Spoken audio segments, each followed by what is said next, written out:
Hello and welcome to Around the Lens, episode 99. We are just that's right, one episode away from the big 100. So far, booked for our 100th show are returning panelists, the big Mike Sharkey James, Craig Stampley, David H. Wells, and B.A. Van Cise. Who else is going to show up on that show? You just have to stay tuned to find out, or just follow our show notes. In case this is your first time listening or watching, because you could be watching the show live right now, watching the show, let me tell you that we are the internet's only live roundtable discussion podcast that talks exclusively about the world of visual journalism. So if you have an interest in photojournalism, broadcast journalism, and the news, gear, and topics that relate to those subjects, then we think you'll enjoy the show. Whether you love us or hate us, please take a moment to give us a rating on iTunes or the Google Play stores or wherever you get your podcasts. If you're watching us on the YouTubes, please like, subscribe, and leave a comment down below. If you like to continue the conversation, you can always like us on Facebook, Twitter, or the Instagram pages. I guarantee that we look at every comment, review, and post that you submit. Finally, you can find links to all our social media and everything we talk about over at www.aroundthelens.com. My co-host this evening is Zach Roberts. Zach, how are you? I'm doing okay. Awesome. Good to hear. Good to hear. Our guest panelists tonight are Aaron Cynic and Tyler LaRivere. Folks, please introduce yourselves to our audience in case they haven't heard your bright, shining voices before. Tyler, that's your cue. Oh, well all right. Since I jumped in first, I'm Aaron Cynic. I'm a Chicago-based journalist. I've been doing this for many, many years. Most recently, I have worked for the Gothamist network as a contributor to Chicagoist, and then sometimes as well Gothamist National for 8 years. And last week, along with 115 other journalists, I found out that our publication no longer exists. Wah, wah, wah. No, I'm sorry to hear that. And that's why we're going to have you on here to talk about that. You and actually Tyler are both going to be talking about that. That's going to be our first topic this evening, talking all about that. But before we get into that, Tyler, tell us about yourself. My name's Tyler, and I'm was a full-time freelance photojournalist at Chicagoist.com. I did that for about 2 years and was actually on an assignment when I found out that our website didn't exist. So I'm here now. Awesome. All right. Well, how does it feel to be unemployed, gentlemen? I like that's the sort of questioning that really gives David the all right. Sorry, trying to break the ice, guys. Bad joke. But no, let's be serious here. Obviously, this was not something that you were given any sort of word about. It just kind of happened all of a sudden. You found out almost like it's the same way we did by going to the website and seeing a post. Let me pull it up here. From the Gothamist. I'm actually going to put it on my screen for people who are watching the show.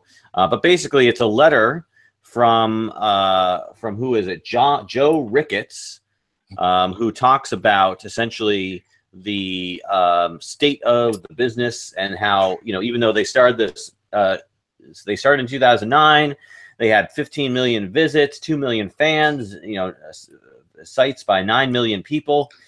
Even with all that tremendous attention, they were unable to, maintain the workforce and maintain the job, maintain everything that was going on here. So, of course, I want to get the straight scoop, or at least the impressions you guys have. What was it like, kind of being told essentially that this institution that you'd worked for so long was now no longer existing, and how have you so far processed that, and what are your plans now that you've had to face this reality? Well, I mean, at least for me, so similarly to Tyler, I was packing my gear to go cover a story as well, and I started getting messages from people I know saying, what's going to happen? What's happening to Chicagoist? And I was like, what do you mean? And so I went over to my computer, popped open a tab, and saw the letter, and was like, oh, what's happening? how did this, so there was no warning, there was no, hey, this, we're going to shut down or whatever. It was just like, oh, hey, we've shut down. And I think the initial shock to me was that every single outlet, so that's, Gothamist, Chicagoist, DCist, LAist, SFist, Shanghaiist, plus the DNAinfo side, which is New York and Chicago, any link that you clicked on originally, it didn't matter what it was, it went to that letter. And so it appeared from the outside that, literally all the work that, hundreds of people have done for, more than a decade was gone. And, those archives are back now, which is great. And I'm happy for that. And there's been some wonderful people who have helped us all along in trying to collect that and archive our own work, which has been great because we don't know how long that's going to stay up for. But, so that initial shock was a pretty intense one. Right. And how have you, did they give either of you any more background information than what's stated in this letter? Like, do you know anything more than we do that, again, about the background as to why this happened and why it happened so suddenly? Like, why couldn't there have been like a few weeks notice? I mean, did you see the writing on the wall? Officially, I personally, I can't speak for you, Tyler, and I can't speak for anyone else at any of the outlets. I can only talk, speak on my own behalf. Officially, no one else has really told me anything at all. And what many of us, or at least myself, suspect, and other people have theorized and kind of talked about, was that this was in direct retaliation for the people out of New York City, both on the DNAinfo and Gothamist sides, who decided to unionize. And they had been talking about unionizing for a couple of months, and they had been working on, putting that, building that and putting it together. And Tyler, what are you doing, buddy? Oh, I'm sorry. Like you're shuffling some dice and checkers over there. He's gambling. He's got to make money somehow. But so they have been talking about forming this union, and they finally finalized the deal the week prior, and then this decision was made. And the interesting thing about that, of course, is that there was no attempt, at least to my knowledge or anyone else I've spoken with's knowledge, for him to sell the site, either outlet. And in fact, Joe Ricketts had only purchased Gothamist this year in March. And when he did, it's also noteworthy to say that the site was actually profitable. While DNAinfo might have been operating in the red, Gothamist was operating in the black. And so, yeah, that's kind of a little bit of background there. But, so if you ask me, it was definitely, as far as my opinion goes, I'm pretty sure it was heavily influenced by the decision of folks to unionize. But there's been no official word, at least to me personally. Okay. Tyler, do you have any other info that maybe Aaron doesn't? Well, I mean, it obviously was because they unionized, because when they were talking about unionization, when they first bought us, Ricketts says, if you unionize, we will shut down the site. That is quoted in many different articles, in many different publications around the same time that we were bought out in, I believe, March or April time period. So initially, I think the idea was, initially the thought, I think, was for a lot of people, especially me, and I think even Aaron to an extent, was that he was just, blowing hot air. He's going to make these threats to make it so we don't do it. And then if we do, then he'll just kind of like shuffle some stuff around and kind of like make it a little more difficult for us, but wouldn't actually do what he has done. Yeah. And it just seemed unfathomable that this would happen, because again, yes, DNAinfo was operating in the black or in the red, but Gothamist, I mean, I am proof that the website was operating in the black, because I was freelance all the way until the day I found out I was not no longer employed. So it wasn't a matter of like I was let go, because usually you can tell when people are running out of money, when they're running low on money, they get rid of the freelancers, they get rid of the photographers first. Right. That's the first thing to go. And I was still working. I was having plenty of assignments. They're just, you know, people probably say, hey, there wasn't a whole lot of photo work being put up. That might be an excuse. But the reality is there wasn't much going on in Chicago for like a good month. And then when some little fun little parades came up, I was doing them. I was actually on my way to do a Day of the Dead parade in one of the most heavily Hispanic neighborhoods of Chicago. And again, none of us were told.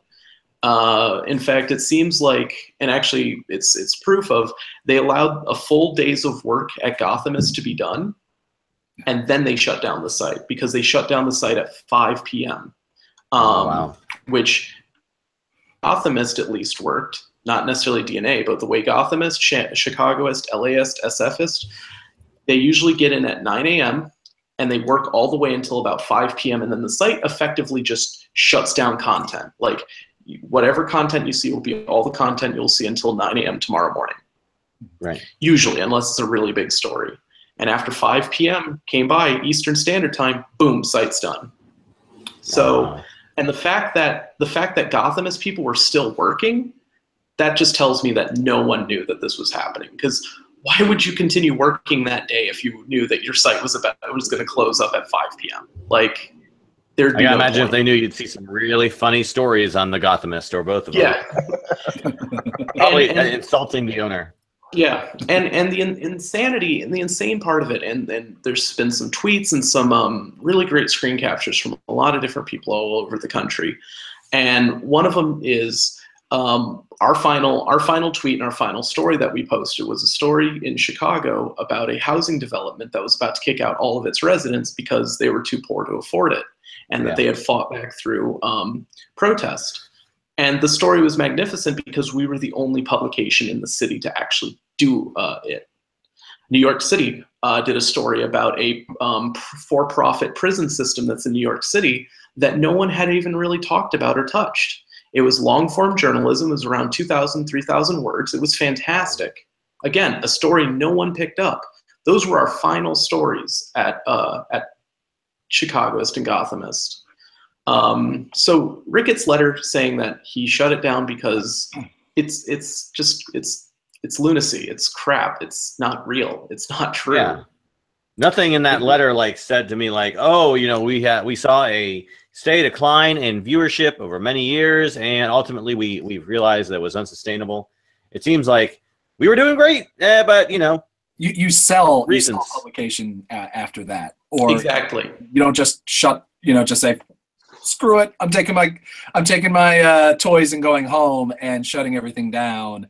That's not what you do. But you know, that's I guess I'm not a is he a billionaire or just a multi-hundred? He's a billionaire. He's a billionaire. Yeah, that's what a billionaire does with a media company, and that's probably why, you know, billionaires that don't actually believe in journalism should never run a publication, or at least directly. I mean, you don't see that with the Washington Post now that, you know, Amazon owns it. You know, you don't see him being like, oh no, shutting down, you wrote something I don't like, and you guys are union, so screw you. Even though Bezos doesn't allow unions in his own company. Pretty sure at least parts of the Washington Post are unionized. But let me ask you guys this, you know, from the business side perspective, what is the downside to a organization unionizing? I mean, why would he, if he closed it because you guys went union, what's the downside to that? Why is that such a big deal? Can anybody tell me that? I mean, you know.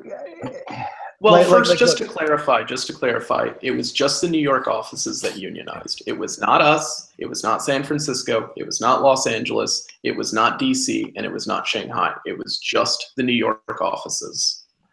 Yeah, which I think that's a big deal in the story.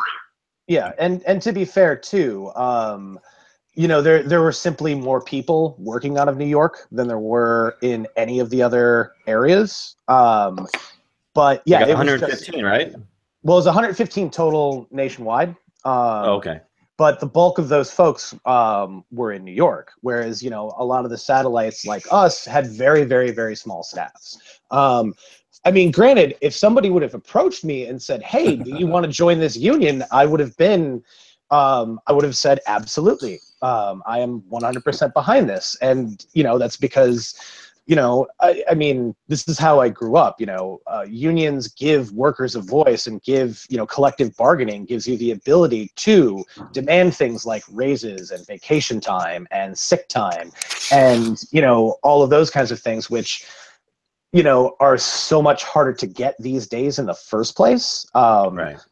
In general, especially when, you know, especially if you're a freelancer, but really for anybody. And I think that's why you see, you know, that's exactly why, you know, a billionaire or any owner of any large company is not going to want a union. I mean, I spent a lot of time over the years covering folks, you know, trying to organize unions, you know, between Fight for 15 and the minimum wage folks and a whole bunch of other folks around here. You know, I've seen that kind of firsthand retaliation from their bosses when I was covering those stories. You know, where they would have to, in some cases, you know, threaten legal action and things like that. Or, like, you know, on their first day back after a strike, they would come in there with a lawyer or with reps to make sure that they weren't fired, right? So it's not, I mean, you know, this is kind of a, I mean, it crosses all industries, I think, and it's because, you know, at the end of the day, you know, anybody who, you know, the bosses essentially, they want to squeeze as much profit out of everything as they can, and so if they can get away with, however they're going to get away with doing that, they're going to try to do that.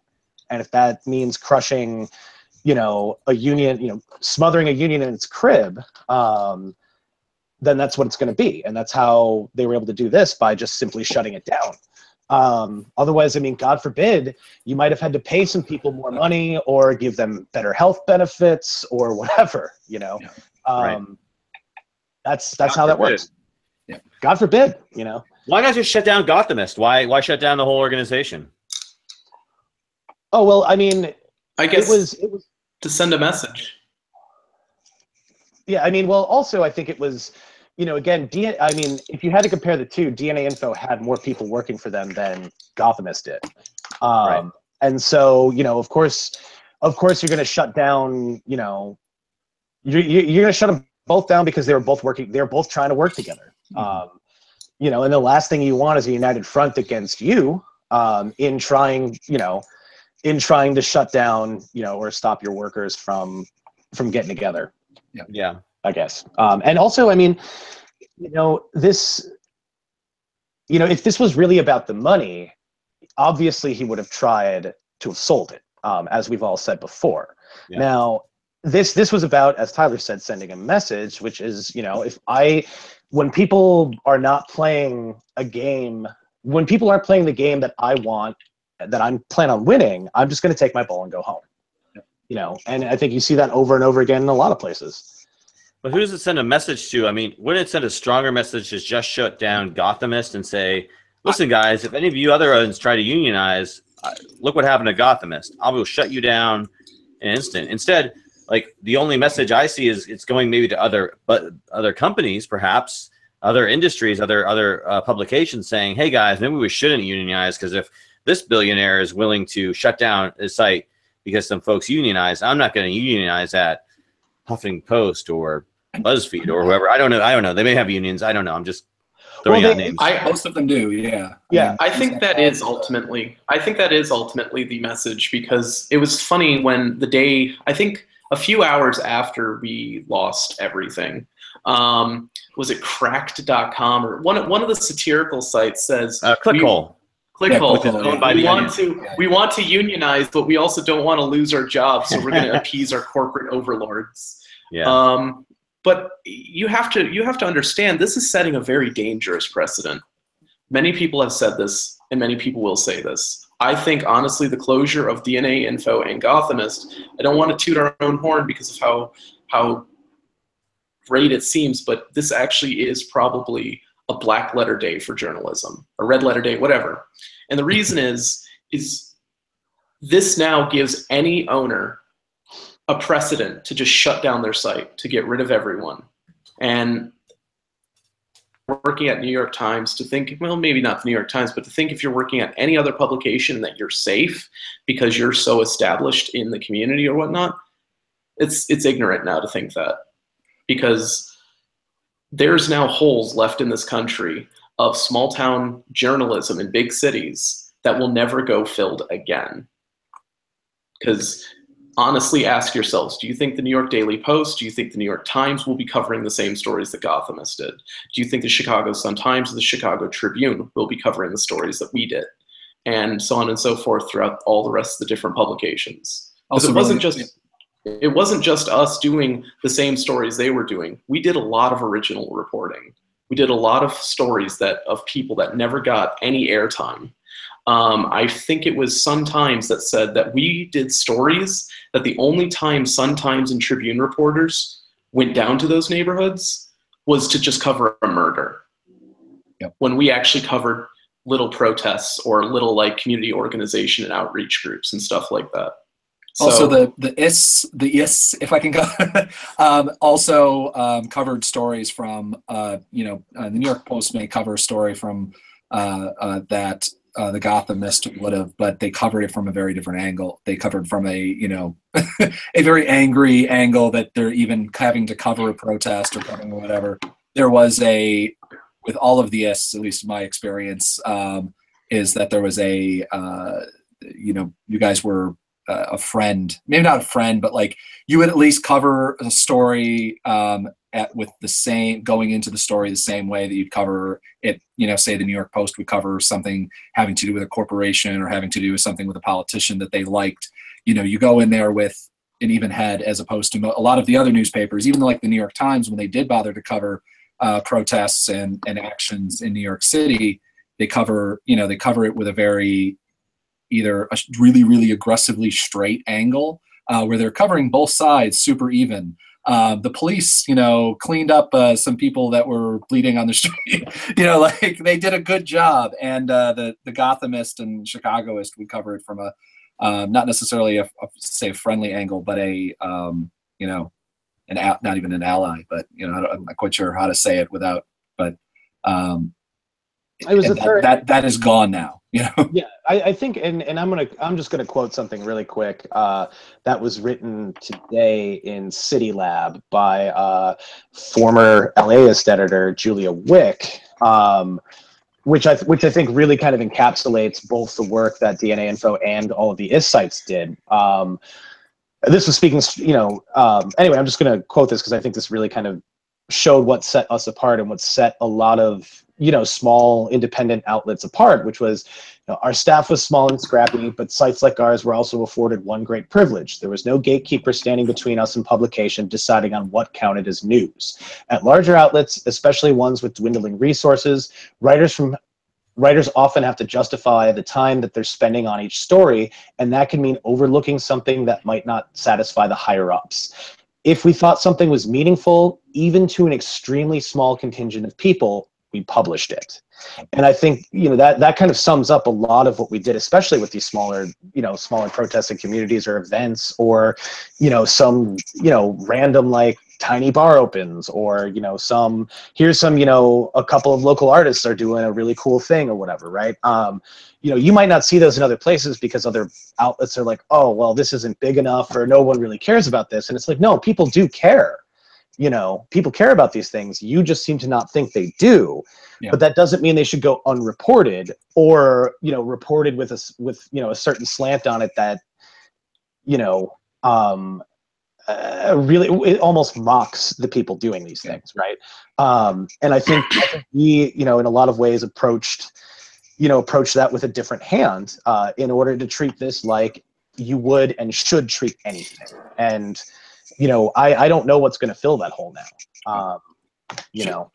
I'm very curious, and I don't know enough about labor law. I'm actually going to make a couple calls after the show and try to find out. But if they had just shut down Gothamist and DNAinfo New York, I'm not quite sure it wouldn't be considered at least some level as a retaliation for forming a union directly. If they shut down everything, then it's not. And the funny thing is that I'm trying to find out information, but the link to the government website for discriminating against employees because of union activities is dead right now. That's super weird.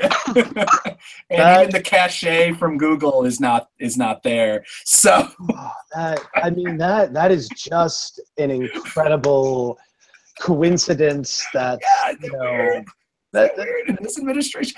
But that's actually, it speaks to a really important point, is the fact that I don't think, we haven't been so direct as to mention, is the fact that the guy that bought the site is a Donald Trump supporter, and not even just a Donald Trump supporter, but a very conservative billionaire. Unlike, say, Bezos, who is, at least when it comes to social issues and things like that, supposedly, very liberal on issues, except for, labor rights issues. He's not very liberal for his own company. But, and one thing that the Gothamist networks did, and that's kind of what I was trying to say before, is that you guys cover, you cover protect, like things like Black Lives Matter. You didn't attack them for, closing down streets or whatever. You just covered that they were doing this, I'm not quite sure if, Ricketts wanted to turn DNAinfo. I know there's a lot of great journalists there, but they certainly had occasionally a different angle, at least in my experience in New York. Like I'd cover a protest and see what they reported and be like, that's an interesting take on what happened. Or at least what they focused on in a piece. With Ricketts, if this was an opportunity for him to say, screw you guys, because the Gothamist, I don't think you could ever rebrand it as something that he wanted, as something that he wanted. So I've always been curious, and I know we had the conversation, I think all three of us had the conversation when he did buy it, is going, what is the point of him buying this other than to shut it down? Because the Gothamist is not the type of publication that this guy would support, and it's not like it made money, but it's not like a crazy moneymaker like maybe like the Daily Mail would be or something like that. And like there's no real way to me that you could turn the Gothamist network into like a tabloid without literally just wiping away all of its reader base in a moment. They couldn't even turn it into, say, Gawker without turning away most of the people, because most of the people that read it, you read it to get the news of what happened, not, a really big slant on whatever happened. Yeah, I'm going to try to keep this regular hat on and not put on, one made out of tinfoil. But at the same time, I definitely have always had that impression myself in a lot of cases, because we weren't friendly to any administration, and that's Trump. That and in Chicago and Illinois, that was Rahm Emanuel and Bruce Rauner, who are arguably apparently different politicians, but at the same time they still that one time hung out at a wine club together or whatever. But and maybe one worked for the other over the years. But anyway, that's 6 of 1. But it's we didn't go full on right-wing media like, oh, anti-fascists are coming to eat your children, and Black Lives Matter is trying to destroy the fabric of the country. And you also didn't do the opposite, and that's one of the things I always loved about Gothamist and the whole network, is the fact you also didn't say that the fascists are coming to eat your children, and that Rahm Emanuel's spawn is whatever, something, I don't know. Yeah, but we were definitely still, we were critical and adversarial of powerful people, as one is supposed to be in doing this job. And I think certainly I don't think Ricketts is or anyone is going to lose sleep over that, all of that disappearing, right? That's a net win for them. Yeah. In either case. And there was the case of various articles that were critical of Ricketts getting scrubbed from the site, which was a decision that was made on a managerial level that had nothing to do with any of us. And that's out there, and that's certainly, that even when that happened, that was certainly I was not pleased by that, because that should not have happened. But ultimately, that's a decision you can't control because you're not in charge. Yeah. Let me ask this, guys. So obviously, like we said, the Gothamist, it was in the black. There's obviously now a bunch of people who are out of work, but who have a desire and drive to tell these stories. what do you think are the chances, perhaps, that the group or the the people who are remaining could somehow get it together and perhaps build a new type of Gothamist or a new type of DNAinfo or Chicagoist? Is that something you think is possible, or is it just basically without that strong corporate backing or strong backing from a billionaire, it's just not going to happen? Well, I said it. I've said it for the past couple of days. I don't think billionaires are going to save journalism, and I think this is very, very good proof of that. I feel like it is definitely hard for it would be amazing, right, if we could organize together a sort of worker-owned cooperative. But at the end of the day, I'm not a person. I'm a journalist. I'm not a person I'm not a fundraiser, right? So I don't know how to build that kind of infrastructure. Maybe I'll learn to do that. Maybe I should learn to do that. Maybe we should all learn to do that. Yeah. But I don't think simply saying like, okay, let's see if we can find another rich guy to back us is going to be the answer. There needs to be, and I think every publication. Well, I'm saying don't even deal with a rich person to back you. Do it yourselves independently. Like pool your resources together and be a employee-owned business, if you will. I mean, why do you need a financial backer? This is the internet. Well, right? That's true. I mean, isn't that the idea? That's right. true. As you want to take that one, Zach or Tyler? I'm not saying like I don't know how realistic that is. I'm just saying, is that something that could happen, or do you need a billionaire backer to do, or some sort of big money man to do your job? Or I don't think you do. But I don't know if lightning can strike twice. Because I don't believe Jen or Jake, who created Gothamist initially 15 years ago. I don't initially believe that they were billionaires. They may have had a lot of money, but they weren't billionaires. When they started this, it wasn't like Ricketts being like, well, I want to have a news organization in New York and soon Chicago, and I'm just going to throw a bunch of money and just see what happens. There were years from what Aaron and a lot of other staffers during this kind of like time of crisis, we've all kind of come together and talked about stuff. Different writers have written great stuff about it, like Jim, who is our arts and entertainment writer for Chicagoist and has been there longer than I ever had. But I think, he said there were years that we worked for free, and it wasn't until very recently that we started making money. And that was about the same time that I came on. So whether or not it can happen, I don't know. It's whether or not we have the drive for it to happen. Because you have to understand this is a huge blow for a lot of us. This is a huge blow for the people that worked for it. This is a huge blow for like even me, who this was my first job. I quit college to work for Chicagoist, and it was. Wow. I'm not saying that's a bad thing. I mean, it was a very, very lucrative time. I made enough money to survive, buy around $15,000 worth of gear and computers, and still be able to travel for my work. So it wasn't like I've been hand to mouth. I made quite a bit of money, but I've come to the consideration, and I think a lot of people are coming to the consideration, like, what's left? I mean, you have 115, and let me just tell you that 115 journalist number is wrong. And I'll tell you why it's wrong, because it's not taking into consideration all of the full-time and part-time freelancers that worked for Gothamist, Chicagoist, LAist, SFist, and DECist. There were tons of us.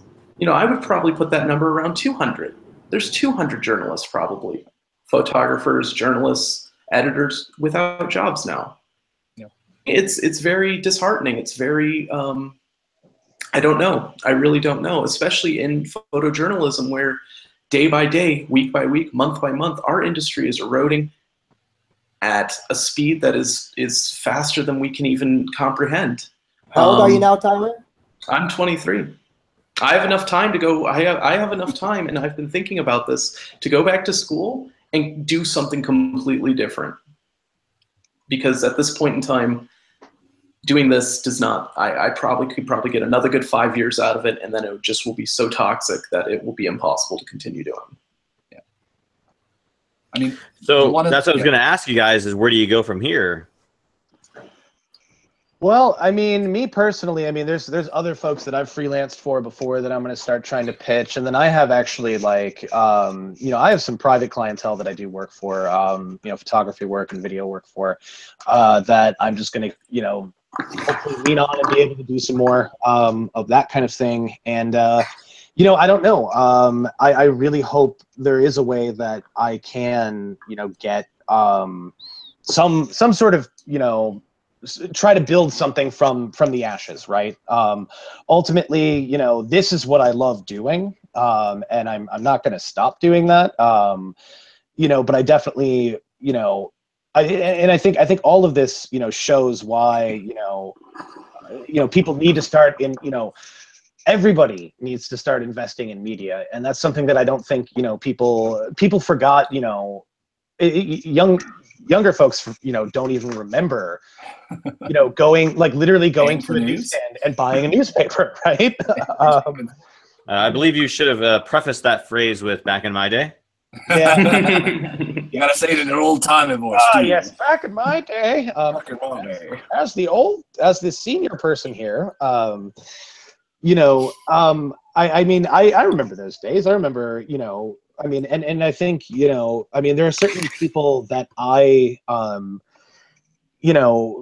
people whose work I've donated to, people, subscriptions that I have and whatnot. And I think though that we need to make it, that needs to become a thing that, is like anything else that you do, right? If I'm, it just needs to become a regular thing for people, and I'm not really sure how we do that, but that's what needs to happen, and however best I can do or help with that, I'm going to. Right. Yeah.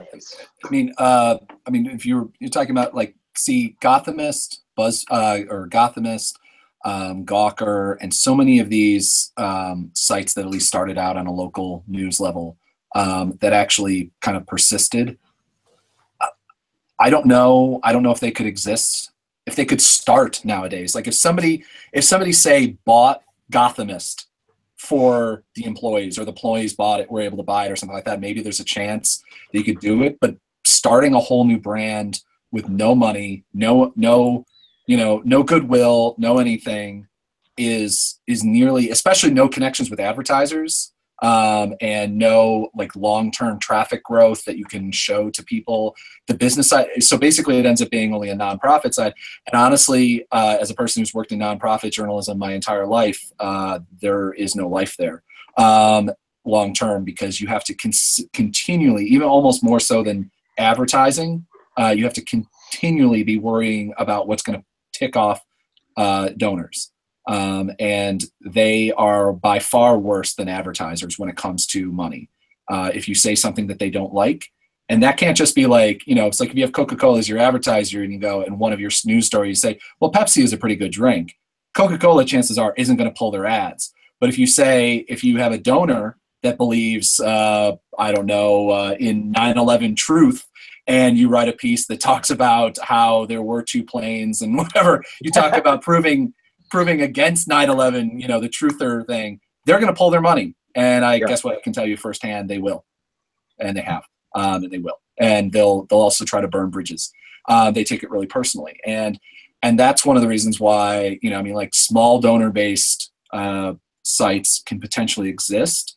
But tomorrow, tomorrow if what was his name, Pierre or whatever his name is over at Intercept decides to stop funding because either the stock market crashes or something like that, his stocks crash or whatever, PayPal, drops or whatever, then he has no more money in there, and they don't have, I don't know if they're building, a lot of these sites are building a wide user base. So unless, the only places I see that can kind of continue is our larger national sites, say like BuzzFeed or something like that are also able to not only write larger stories that draw national attention from all over the place and have a wide kind of advertising base, but also, have that kind of fun size with the list. But almost more importantly, you're able to pull in venture capital money and all that jazz. And I also don't see how that lasts. Anybody who's, again, old enough to remember buying newspapers also remembers the .com crash. And if you read Forbes, you read Bloomberg News or whatever enough behind a lot of these media companies, a lot of these places haven't made money ever, real money for what they're spending and what they originally spent. So basically, like places like BuzzFeed and any .com kind of, news-oriented sites for the most part have had this venture capital money or whatever as a starter thing, the way that the way that Intercept started in the same way. They started with $150 million or $250 million, and then have been able to kind of either drain from that and then raise more money as time goes on. But it's almost no different than the venture capital money. It's just, they have to pay that money back theoretically. But honestly, I doubt that, most of the people that own like Facebook or like a lot of these .com or apps haven't ever actually been paid back. Maybe they have stock that are worth a ton of money, but, so I don't know. I'm starting Visu News. Well, exactly. So you and I, I'll be in on that as we've already talked, which is great. Yeah. But I think here, at least here in Illinois, or in Chicago, I can speak. There has been limited success from some people who've done different models. One of those is the Daily Line, which is a publication that it's subscription based and its sole focus is city government. And they've pretty much been able to sustain themselves. They have, a couple of full-time reporters. They've actually hired me here and there as a photographer, for really, really big things. But it's not, again, it's subscription based. It's a little on the high end. It's, at least $35 a month, which is, a pretty steep investment for some people. And then also here you have City Bureau, which is a nonprofit, much more community, civically oriented journalism crowd. And they've been, they've done some great work, and they actually partnered with Chicagoist a couple of times where their people worked with us in putting out stories. But again, these are still things that are getting off the ground and experimenting, and I think we need that. But ultimately, we're not going to figure out a new model overnight. No, I wouldn't say you'd even need a new model. You just need the same model. I mean, again, not only were the reporters and writers and journalists and whatnot fired from this organization, but all the people who, purchased advertising and had all those connections and had all that networking stuff, they were fired as well. So I would say now there is a big hole where advertisers are obviously willing to invest money. Obviously it's tough. You can't just, who's going to be the one to kind of front the cash, so to speak, right? But ultimately, if there was a way to somehow organize into some sort of union, then you can create a sort of market for your content. But maybe that's more of in a perfect world. Maybe you need a but I would think nowadays in the world with Patreon and all this other sort of crowdsource type stuff, I've seen many creators go the Patreon route. I don't know how realistic that is, but a lot of them now are able to do whatever they want content-wise because they're completely supported by their subscribers via like a model like Patreon. I don't know if that's something that a Gothamist-like organization could do, but perhaps that's not in your guys' cards. One model that I've seen that I don't know whether it's actually working or not is kind of a combo of both, where individual authors have donation links and sort of thing at the bottom of their articles. So you basically can tip on an article on top of, say, advertising dollars. I mean, one of the problems is, though, with like, say, starting, you're like, oh, hey, we're all the same guys from Gothamist, or we're all the same guys from Chicagoist, and starting our own site is, again, that user base is not directed towards Gothamist. I mean, there is a route memorization for most media people, for people that consume the news, that they go to they go to their sites and nothing else. And unless you can buy, even if you could buy like Gothamist.net, that training of changing people to the .net or changing whatever it would just be, you're going to lose. I mean, there's a rule for me. It just goes to simple things. Like there's a rule on kind of when you're trying to get people to pay for things, there's a click. Every click that you go through, you lose 50% of viewers. And it's shown true on every single thing I've ever worked on. That's why the Amazon one-click method for payment they fight that with every tooth and nail. That is why Amazon is a multi-billion-dollar company. That one little thing, that thing goes away. And so that's why, like, I would be positive. I mean, I know that supposedly some people were trying to start Gothamist in exile, but my understanding is literally there's not a single Gothamist staffer that's working on that right now. I have no idea who those people are. What's that? I have no idea who those people are. Yeah, so I mean, literally, they took. I mean, this is also one of the problems. Then they took this name, which they're going to get sued. They're going to get sued pretty quickly. Oh, yeah. And kind of almost, well, no crap. Yeah, you're going to get sued. But they literally can kind of take that banner and do it. I'm sure eventually people do it. I mean, Patch.com, if you remember that network of sites, they hired a metric ton of people.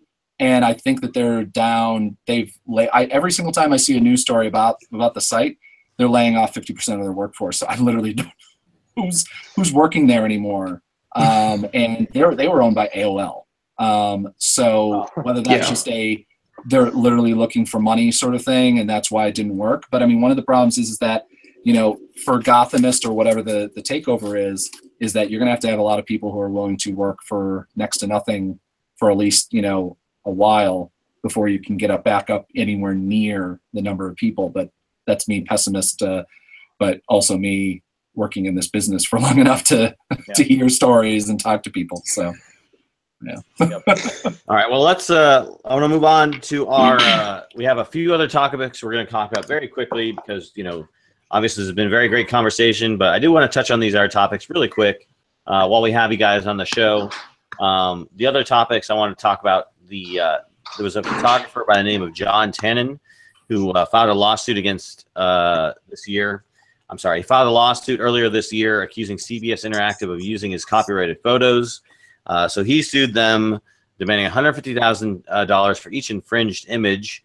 And then, you know, instead of, you know, settling out of court or doing a number of other things, they countersued him for using still frames from a 59-year-old television series, Gunsmoke.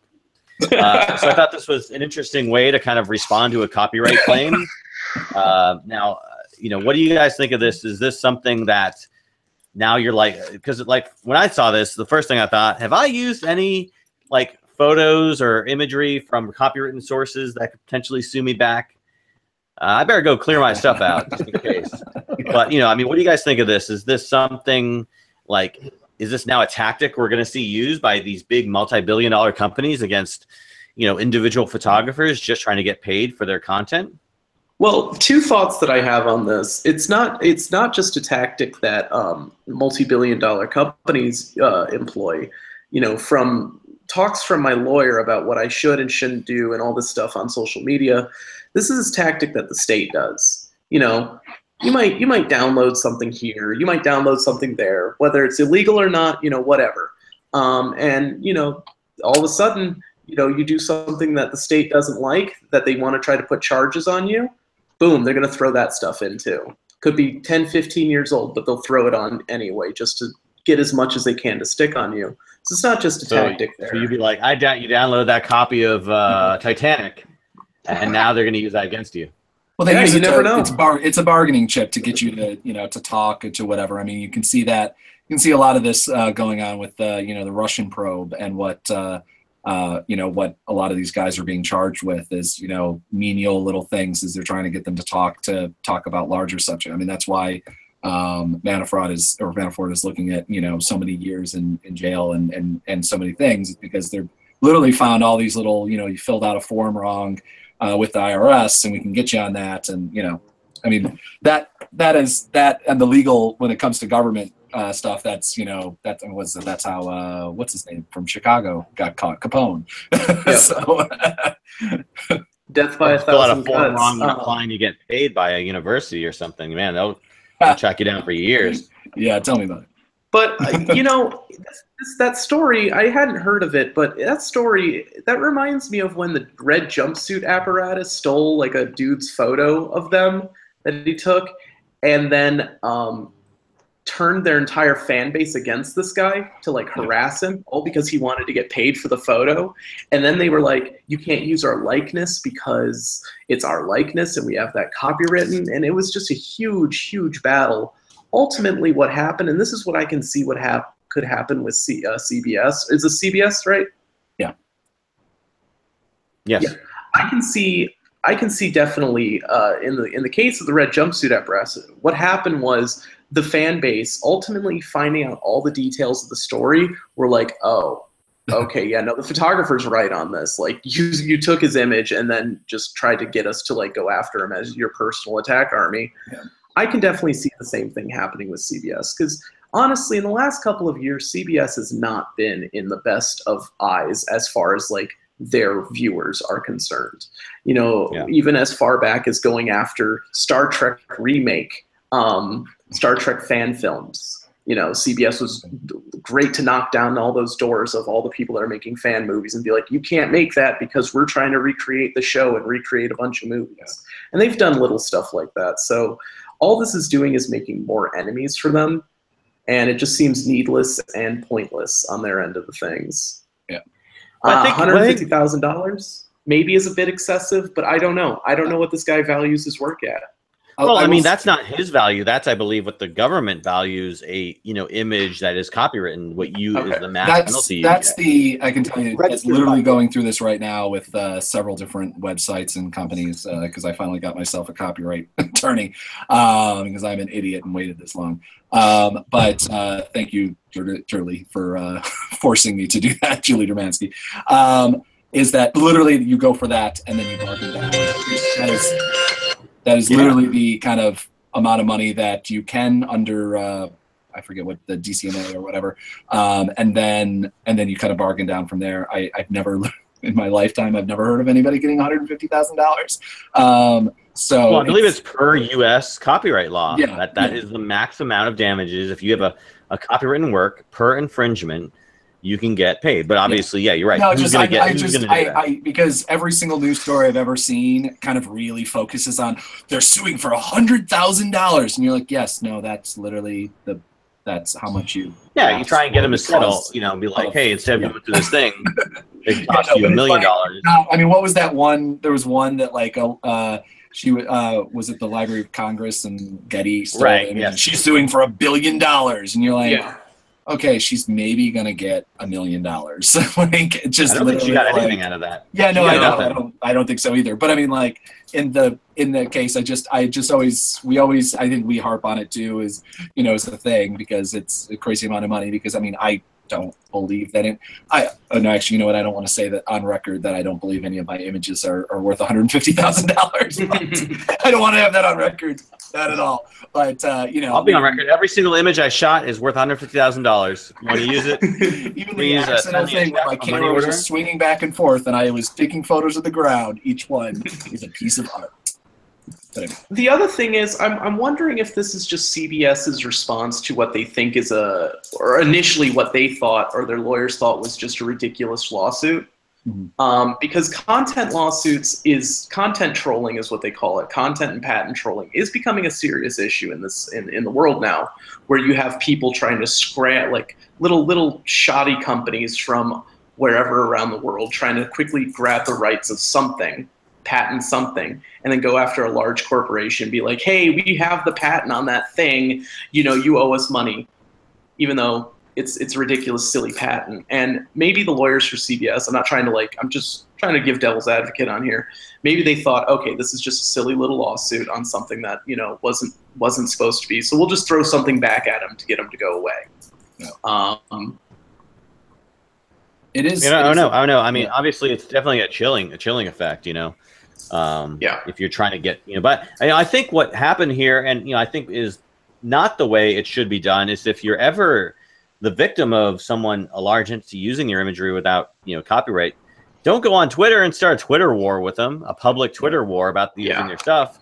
Just email them or use the correct channels or hire a lawyer or do that before You you mean go you and have like start a Twitter long battle with somebody. Facebook rants about them at 2 o'clock in the morning? Oh my gosh! Yeah, that's exactly what you should do. What are you talking about? No, you send them an invoice. You invoice them for the use of your work. I mean, I knew a guy who, he had his stuff taken from him all the time. People would use his stuff, and he would just invoice them. And he actually made quite a good amount of money, actually more money invoicing people who use his stuff because he could charge more because they didn't ask permission. He made more doing that than he did doing his regular time job. Because again, people are stupid and people make mistakes and people, use stuff without permission all the time. So, Aaron, don't make it a big public thing. Didn't you do that for RT? No, it was a friend of mine who basically RT had taken just stolen one of their photos, slapped it on the headline of a story, never talked to them or whatever, and so this person just sent them a bill. And they paid it, which was amazing. Because I've done that with sites before. That's actually amazing because RT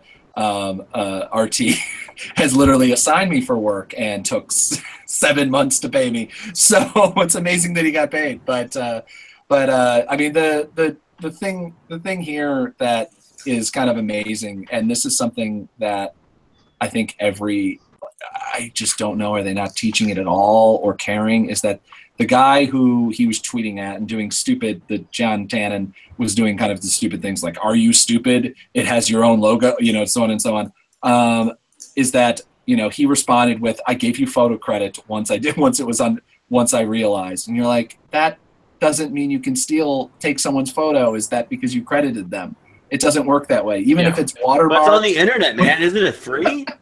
I mean, the one thing I've loved, I have trained, I will always, because if I'm uploading things to sites that's not through my wire, I watermark things. So one of the great things about a handful of my photos that have been stolen over the past couple months is that most people have stolen it from social media or stolen it from Nation of Change. So it has the watermark on it, because then I can know for absolute certain that they stole it, because the only person I gave rights to use the photos to at all were Nation of Change. And then I uploaded like 1 or 2 to Twitter. And either way, you don't have the right to grab them. So every single site that has it uploaded there that's not nationofchange.org with it is a great thing. So again, I mean, not to make this a side mark, if you're uploading photos to Twitter or anything else, use a watermark. At least make them cropped. Yeah. Because then also if they cropped it, for a fact that they cropped it and they stole it anyway. Because one problem with uploading if you shoot also for a wire service, you really don't know who the heck is paying for your work. Like you'll never find out because it's bought through like a third party company or something, or something. I mean, I found out later on that, X company I thought had stolen it, but they are actually owned by a different company. So when I got the, line on my wire service, it said that. So if it's on a place that it could be stolen, do it. There's apps. There's a ton of different apps out there that you can add watermarks to your images when you're uploading them through Twitter and video. Or anything else. What's that? And video. You can watermark your video as well. And video as well. Video especially. I can't imagine. I don't even want to think about how much video I have stolen of mine. But we talk about watermarks, and I've seen, who was it, Zach, that was complaining about had their video stolen from them, essentially, or that not it was stolen from them, that essentially they uploaded it to Twitter, and then people would just embed the video without, obviously that was their way around, licensing their content, is they just showed off the video. The RT is really famous for doing that. Basically, if you upload anything to Twitter, assume it's going to be used on their site and not credited. But my big problem is what they like to do is they like to screenshot a part of the video and then use that as their social media share, the header photo. Which credit the screenshot to the screenshotter. They credit to YouTube, which is always my favorite thing. Which is like getting credited. Like it used to be back in the day, you'd get credited. You know how many credits I have for Flickr? Which I scream. Which, by the way, the number one site that I noticed that does that is Columbia Journalism Review. And more times than not, they just grab stuff from Flickr and then credit Flickr or credit the username of the Flickr guy. The new thing that they're doing, though, and that is a whole different rant I'll go on later on, is they're using the Getty embeds now as opposed to paying for photos. So Columbia Journalism Review, you're just a knock-up site when it comes to photojournalism. But so here's what I would do. If you're somebody who's shooting content that you think may or may not be picked up by a journalism or a news corporation, right? One, put a big bold copyright right in the middle of your image.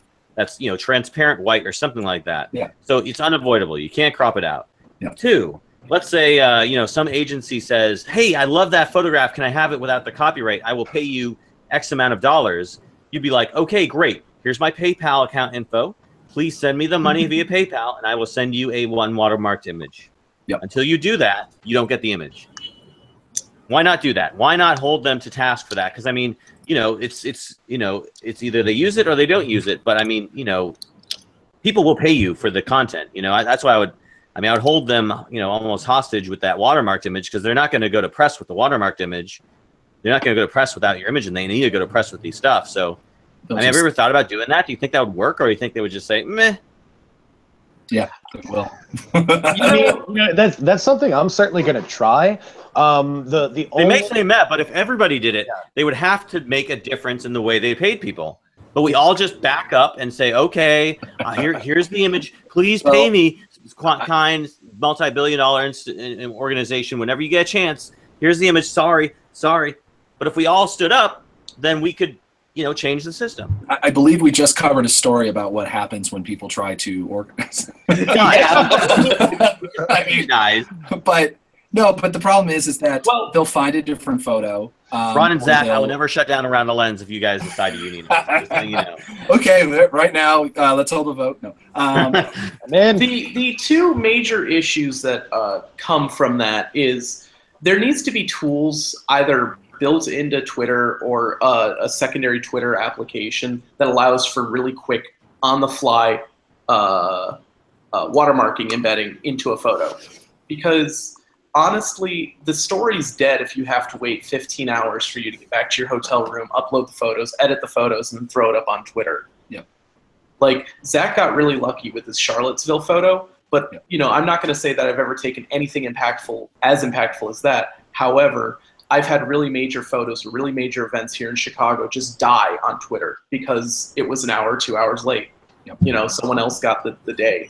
So, and the other issue is, and Google just showed this technology off recently, I think at CES, where they just came out with a new algorithm that can scrub any watermark off a photo. It's if you use the same watermark over and over again. If you just see the same watermark in the same position. I mean, one of the big problems, though, is that I think we can literally have seen time and time again is that, go to any number of celebrity websites where paparazzi are really the ones that are amazing when it comes to watermarks and doing it across like 17 times so that almost you can't see the photos. Like, go to any paparazzi website and check out or go to the, oh my God, I can't even think of any like those terrible websites that share like celebrity photos. What's that? HPix. No, I'm thinking of the what's the one personality?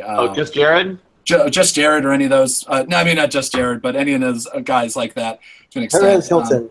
Perez Hilton is the one I'm really thinking of.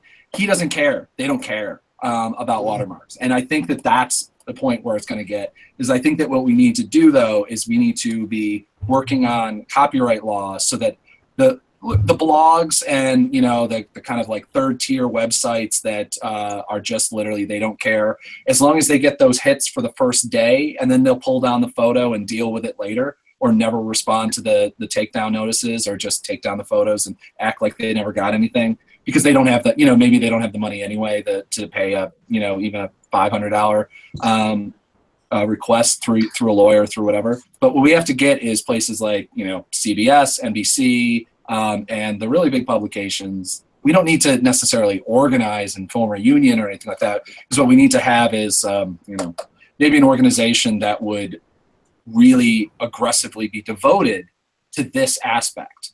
It's not necessarily something that like the MPPA can do, but like a organization that basically is just filled with basically just the ACLU for, copyright law for photographers.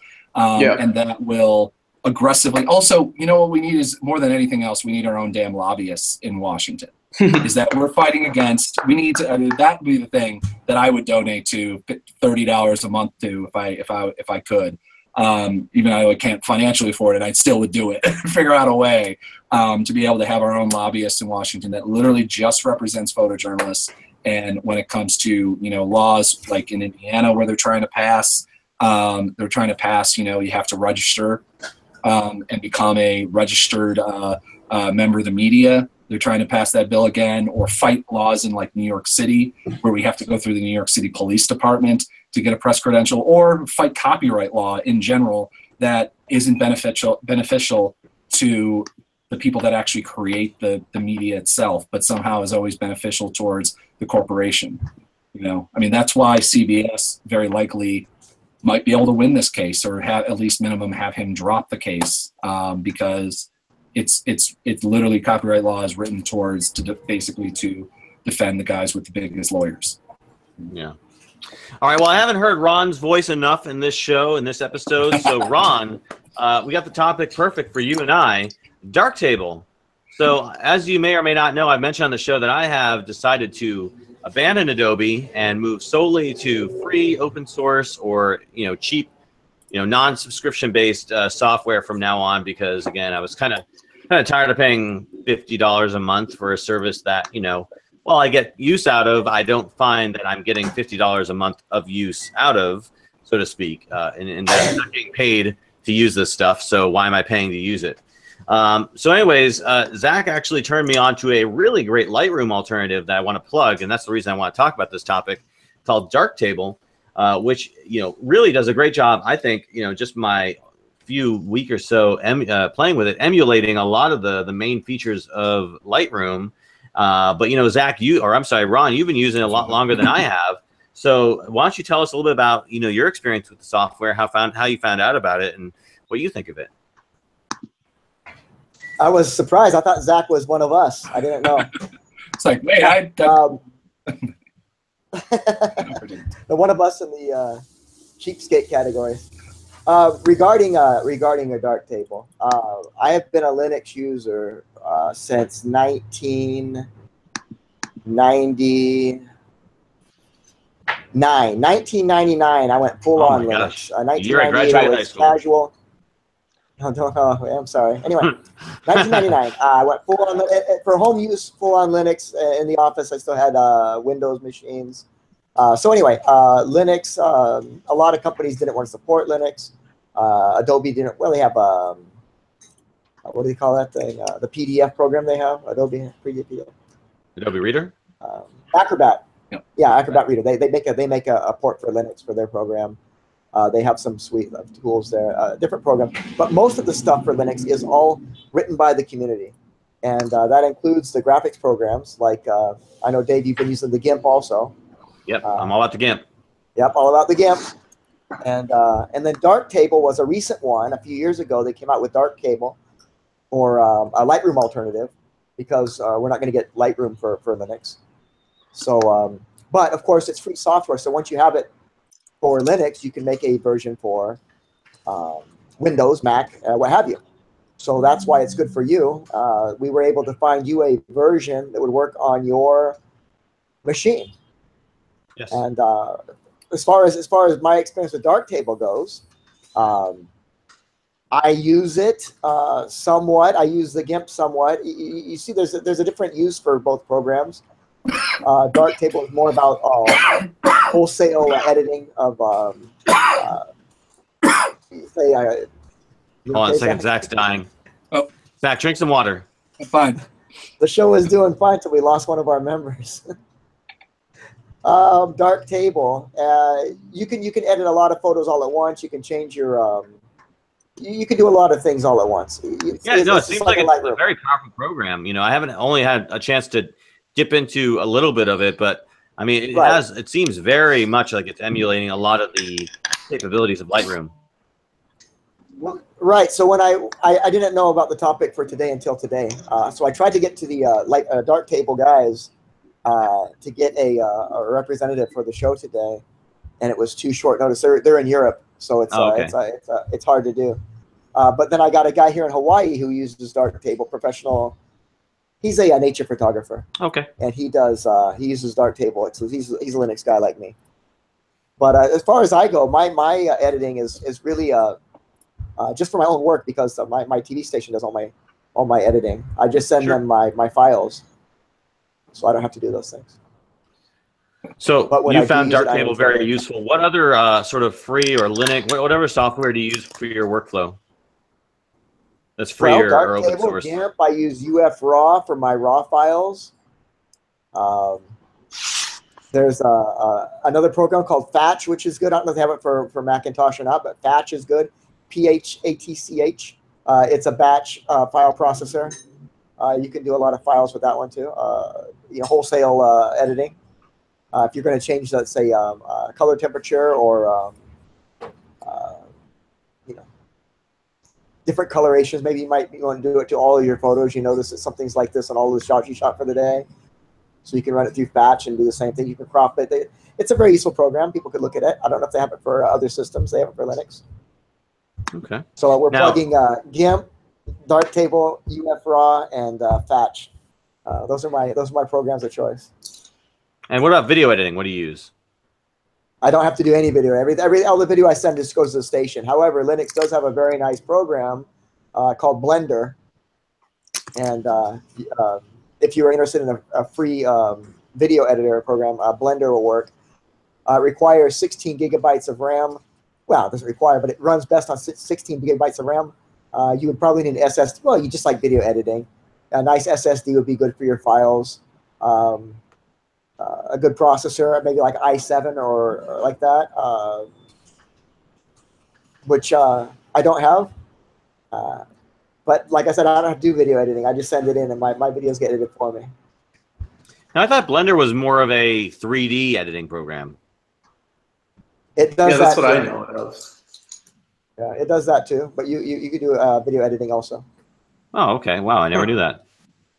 I've been actually since I've gone straight. I'm trying to wean myself off Adobe. I've got till about the end of the month to do so. For my photo editing, I'm trying to use again sort of a mixture of GIMP, and also I found that Darkroom is a very powerful photo editor. But for my video editing, I'm actually since I am a Mac owner, I'm actually going to the free Mac software that Apple provides, specifically iMovie. For my audio editing, I found that GarageBand is very powerful. So for editing this show, I use that. But there's also some other third-party software that I haven't really had a chance to dig into, but I might use for later on down the road. There was a Vegas video editor, which is Sony Vegas. It's not Sony. No, not Sony. DaVinci. DaVinci is a video editor that I've downloaded and I played with a little bit, but I've not actually edited any video on it. But it's pretty much free to use in the personal version. If you pay for it, then you get some extra, some little extras that pretty much amount to different ways to export your video. But you can still export at 1920 by 1080 and also 4K. With for free of charge. So I haven't had a chance to really play with it because my video editing needs are pretty lightweight right now. But that's what my video editing needs are. And then as I need other sort of Adobe type software, like for instance, I use a little bit of InDesign, that type of thing. Then I'll find programs that can augment that. But it's been a good experience so far, and I look forward to going down the route you did, Ron. With sort of trying to use free or at least inexpensive products. And it's been mostly a rewarding experience for you. No signs to go back to Mac or PC. You're Linux for life. How many years has it been now? It's over. I don't 18 years. but yeah, thank you. I was going to say about 20. Yeah, so 18. Yeah, it's been a long time. Wow. Right now we're broadcasting. This is a Chromebook I'm using, but I've installed Linux, a partition. I bought a bigger SSD card. I installed a 128 gigabyte SSD in here, and I have a small Chromebook partition. The rest of it is Linux, which is what I run in. Nice. Why even have the Chrome OS? Yes, Why sir. not just keep it straight Linux? You can't do that? When I was first doing stuff, it was a little bit easier to, like the video chat wasn't working properly. I couldn't get some certain things, some buggy stuff to work out. Unfortunately, sometimes with Linux, you're still tinkering a little bit to get things to work. Yeah. So at least I had that fail safe. At least I had a dummy box that would do basic things that I wouldn't have to worry about. Right. For example, watching Netflix, getting Netflix to work with Linux was a little bit of doing because of software licenses and stuff. So I had to find workarounds. I'm okay now, but at the beginning, I wanted that option. I didn't want to mess around. I wanted to watch Dark Mirror or whatever. I don't know. Nice. Well, before we close off this show and close out this topic, Aaron or Tyler, do you have anything that you want to add about either open source or free software or alternatives to Adobe, or are you guys Adobe for life? For audio editing, we used in college for a long time, we used Audacity. Yep, that's a great program. It's a little dated, like the layout's a little dated, but it's a really good audio editor. I'm still trying to find a free version or a free open source version of like InDesign that can still meet industry standards, because I do a lot of like page layout stuff. So I know a lot of companies that switched from, God, what is it called? It's an older program. Quark. What was that? Quark. Quarks. Quark. They all switched from Quark to InDesign. Yeah. And then trying to do freelance work, you have to have free InDesign. So if there's like a program that reads InDesign files, then I'm more than willing to just drop InDesign, because it's not, I don't have a problem with InDesign. I'm just having a problem with what Adobe is like doing with Creative Cloud. Yeah. And it's just getting too expensive. Like I was flowing really well with the student discount I got. I got all the programs for $10 a month for being a student. But then they're like, oh, you've used your 4-year license for this, so you must have graduated by now. So it's now jumping up to $60 a month. Did you tell them that you were a doctor and that you were actually going? I'm getting my doctorate in photojournalism because I'm the stupidest person alive. But I don't have ever getting out of debt. But for any of the viewers that are students or have access to a .edu email, you can get the entire Adobe suite for like $15, $10 a month. It's like $25 now, sadly. Is it? Because they were saying that if I could get another, if I was registered again, I could still get it for $10. But maybe it was I just don't know. because I still, and I shouldn't say this publicly, I'm still registered. I still have the student discount for the full suite, and it's like, I think it's like $25 or $27 or something. I don't know. Maybe it was just a time period. It was cheaper or whatever. I don't know what. Being grandfathered in. Yeah, I recently just switched my entire thing to just the Lightroom and Photoshop for $10 a month, because that's all I use anymore. I don't know how I'm going to be able to do it. I mean, I'll just end up having to pay when it finally switches, because there's no way I have no interest in learning another. I know Premiere. The problem is that the groupings that they do is I need like one from each grouping that they have. So I tried working it out so that I could only have to buy like they even have like a photo video one, but it still doesn't work because I don't know. It was InDesign or what else was it that I was like, it's good to have. So yeah. Well, Zach, maybe you'll switch over to the free and open source world that me and Ron are living in. Like I said before the show, I'm more likely. I mean, the problem is that so many, like, I just don't see myself using anything else. I mean, like Premiere, I'll definitely stick with almost undoubtedly. Like I've looked at most of the other video editing programs, and I just have because the problem is if you work alone, I think you can get away with a lot of that stuff if most of the work that you do.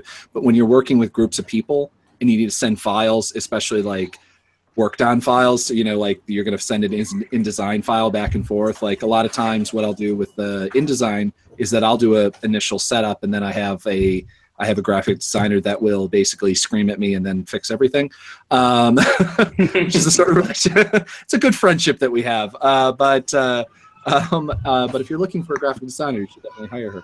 Because she also was recently laid off. But I need to be able to have that, because also just the office work I would do with, like, you know, documentary film and stuff like that, being able to send a file back and forth on a hard drive and being able to open it up, I just, you know, have to do that. I mean, the one thing that's nice is that they do have 2 sign-ins. So, like, I have a handful of people, I'm sure that this is probably also illegal, but like a handful of people who occasionally sign in under my account and use it and then just sign out immediately. So, like, if you don't need it that often, it's good for an office space to have the cloud. But I know I'm like the only guy alive, I think, that actually likes the cloud, even though initially I hated it.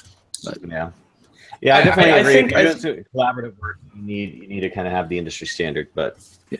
I think with David and Ron's suggestions, I mean, what it does is it definitely levels the playing field a little bit more, because, you know, that one financial hurdle that some photographers, videographers were facing, which was, I need a way to edit this. I don't have $500, $600, or $40 a month. These are great alternatives for you. So definitely don't. I used GIMP when I first started school because I could not afford. This was before Creative Cloud. This is when Photoshop was still $600, and then my school was giving us $150 off, and that's still just not affordable. So it's a great program. I don't know where it's at now, but it was fantastic back in the day, like 4 or 5 years ago. Yeah, I've spent about $1,000 on the program over the last 2 years, and it's just, can I justify that? And I cannot. So anyways, but that's going to close out our show this week. I want to thank our panelists so much for taking the time to be on the show. Aaron, Tyler, Ron, of course, is my co-host. I don't know why I'm thanking him. In fact, I don't thank you at all. Ron showed up late. How dare you. But you know, Tyler and Aaron, do you guys have anything you'd like to add before we close out the show? I mean, just, you know, support journalism, support photographers, support, you know, people who are doing the work. Please, when people have, you know, Patreons or PayPals or whatever, or you see us on the street, throw money at you. Throw money at us, or buy us beer. Probably not change. You know. Don't throw change, though, because that actually hurts. I would say turn off your ad blocker. That too. Especially on Visu News. Yeah. Well, we don't have ads, but yeah. Not yet. Well. Maybe hiring all those former Gothamist and Chicagoist. Because I'm just rolling into billionaire bucks of being able to just hire willy-nilly people. I have to fill out 14 more pages to get a couple $100 from a college publication. So, you know, anyway. Sorry, Tyler, go ahead. Support your local journalism, because it's just as important as your library. It's just as important as your museums. It's just as important as every public infrastructure that you take and hold dearly, because once it's gone, there goes stories that will never be told ever again. Okay. All right. Good words. Good words. So thank you, Tyler and Aaron, so much for your time. For Ron and Zach and myself, I want to thank you so much for listening to Around the Lens episode 99. Please tune in to us next week. We will have the big episode 100 show, which will be, I guarantee you, a blast. And we're going to have a great time talking about all the fun stuff going on in the world of visual journalism. Anyways, again, I have been your host for Around the Lens, episode 99. This has been me, Dave, and we're out. Cool.